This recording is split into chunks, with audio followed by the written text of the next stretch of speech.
I do want to ask the question, though, first.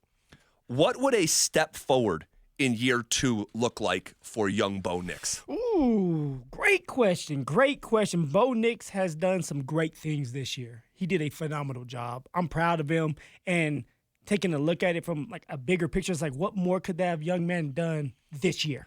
Now we're going into year 2. It's year 2. It's a big year.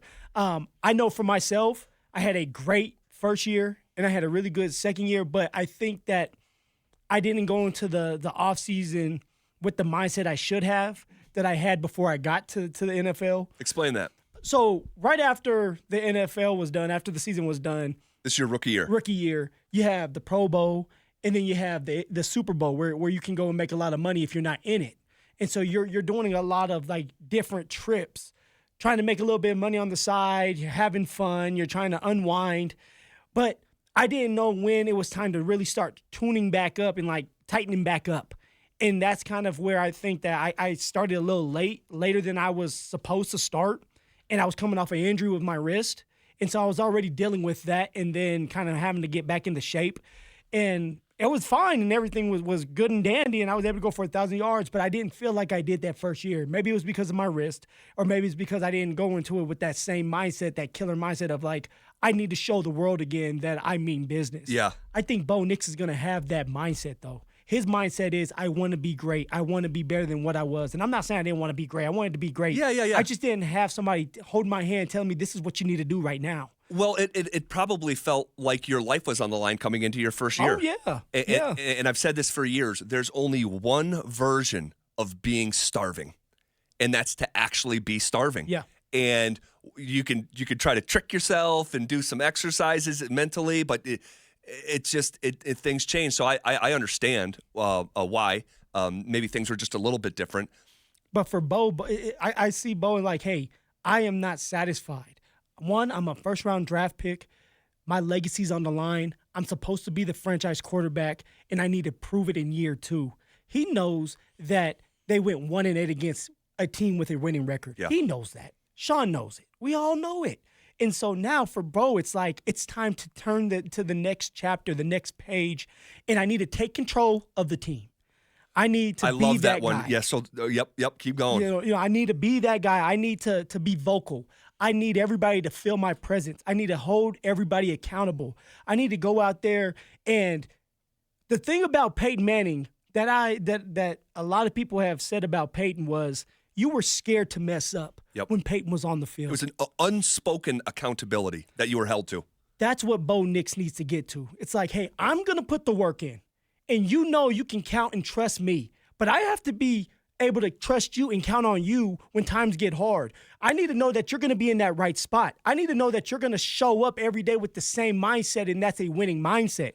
And how do you do that? You have to be vocal. You have to show it. You have to be able to get on your teammates when they are slacking. You have to be able to communicate when you and Cortland are not on the same page. You're like, hey, look, Court, I need you to go 2 more steps now.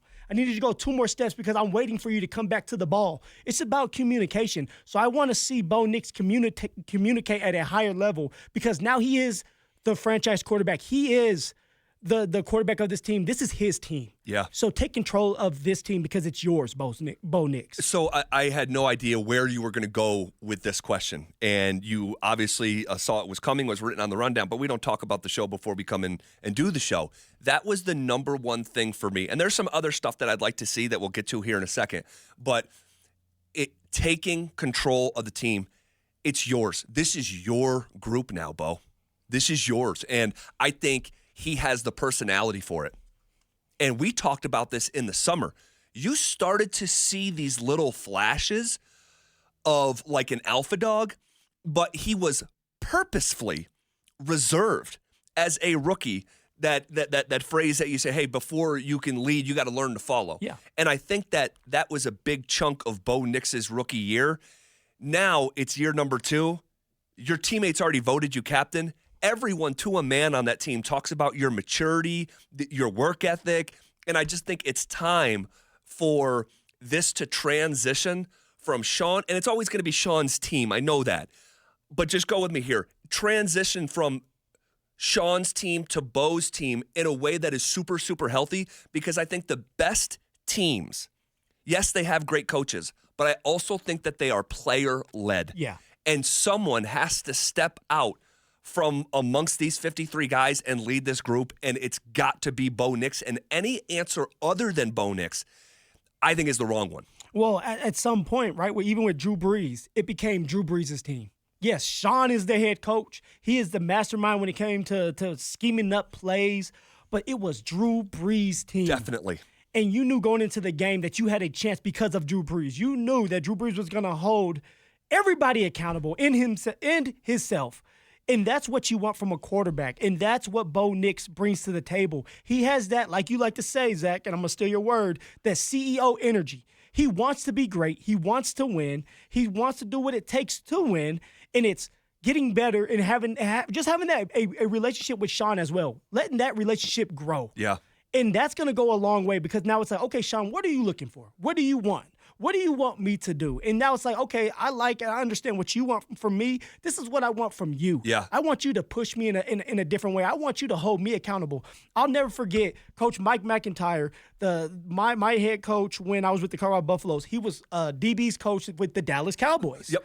And one of the cornerbacks who is highly looked up to went into a meeting when everybody was gone and told Mike to say, hey, look, when I mess up on a drill, I want you to rip into me because now it's telling everybody that it doesn't matter who I am or who you are. You'll rip into anybody that's doing something wrong, and it's a trickle-down effect. And maybe Bo can have that conversation with Sean that, hey, when I mess up, rip into me because now everybody's antennas up and saying, okay, if it can happen to Bo, it can happen to me, and now we're holding each other accountable. That's how it starts. Yep, and you know who was the best at that I've ever seen was Tim Duncan.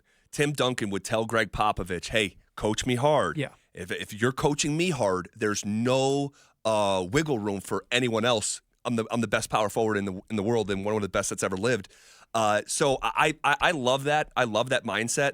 And I think this is going to come very naturally for Bo Nix because I think that's who he's been his entire life. I'd be willing to bet he was the captain in middle school. I'd be willing to bet he was the captain of his high school team. I'd be willing to bet he was a captain at Oregon. And look, for first year in the National Football League, and you're a captain. But I think that now it's time to actually fill the shoes of that C that he wears on his jersey. And I think on the field, I think mostly, and there's some stuff like he can get like a layer of polish on his game and more accurate. And more accurate, better with his footwork, the time, the rhythm process. You can always get better with that. Always. Understanding defenses. I don't think Bo Nix read defenses as well as he could have this year. And like that's not a knock. It's just being out there and experiencing different defenses. He's a rookie, yeah. And so I think he's going to get better over time. And also, I'll throw in this.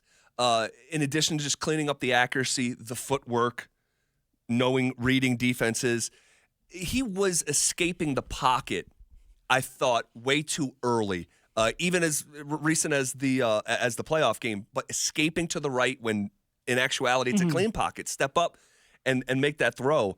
That's just trust. It's building trust with your line, understanding what your linemen are going to do and trusting that they're going to get their job done, trusting the running back, trusting that the running back is going to pick up that blitzer who's coming off the edge. And like you said, just stay in the pocket, hold tall in the pocket, stay strong in the pocket, make that throw. And I think we're going to see that from Bo Nix moving forward with his development. Yep. Here's Bo when asked his plans for the offseason.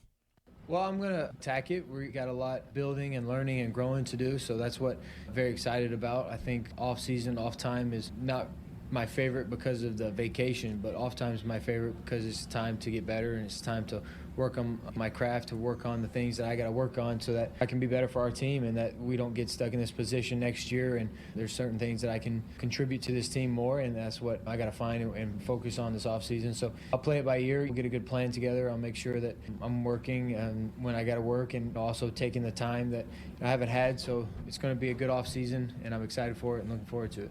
really happy for Bo that he gets to take a breath. Yeah. You know, we've talked about the process of finishing your football season, which lasted as long for Bo as anyone in the country a year ago, jumping right into the draft process and pro days and combines and, you know, all the interviews, and then going to rookie mini camp, and then, OTAs. It's been a long day, long time. Transitioning right into training camp, right into the season, and you made the playoffs, so there's extra football. This is the first time in probably a year and a half Bo will just get to take a deep breath, but it doesn't sound like that's what he's going to spend his time doing based on that slice of audio. And your brain never turns off, because somebody is out there always working. Somebody is out there getting better, and you're like, I don't want that person to pass me up, no matter who it is, another quarterback, another running back. But for Bo, it's like, enjoy the time off, have a great plan, stick with that plan. Don't start to look at social media and look at what everybody else is doing. Stick to what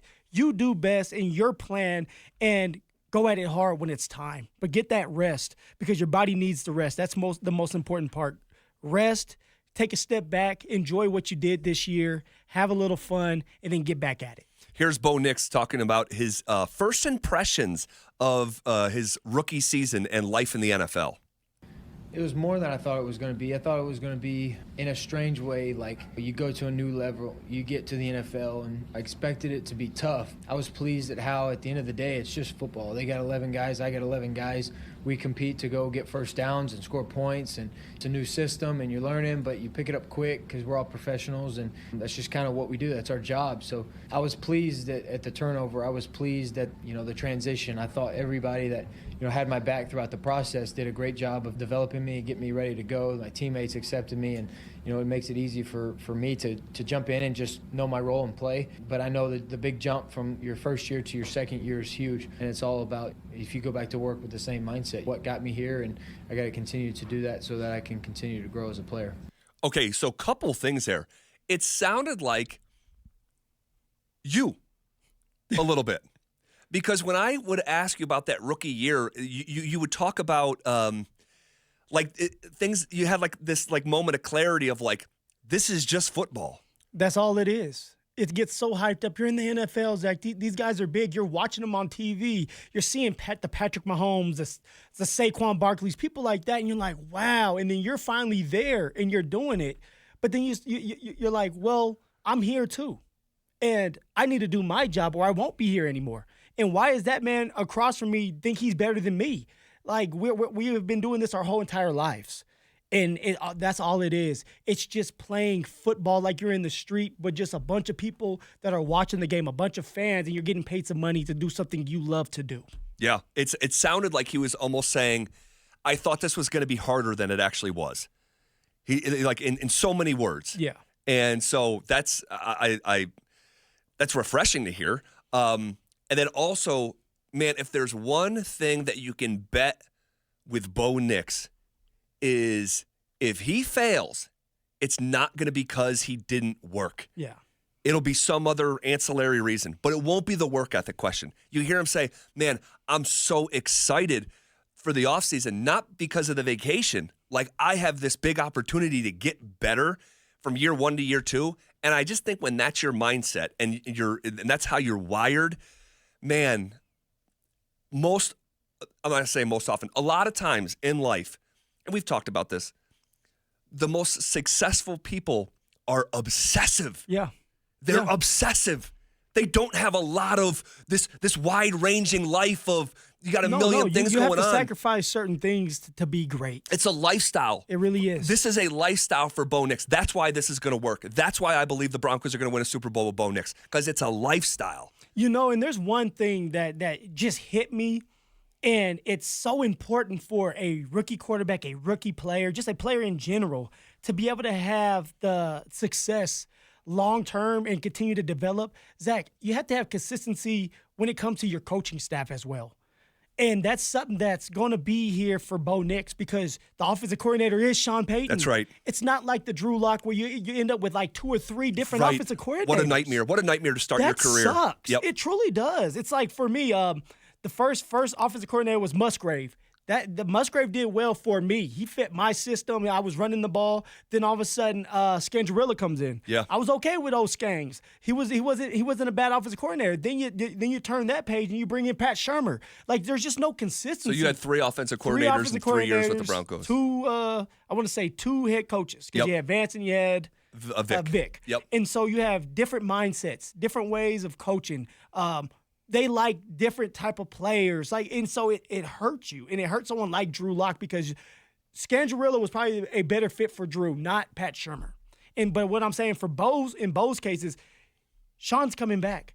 You're going to be in Sean's system for another year now. You're going to understand what Sean wants even more. And so it's going to be even a better relationship, a perfect marriage throughout this time, because you have the same offensive coordinator, you have the same head coach. What a blessing. What a blessing.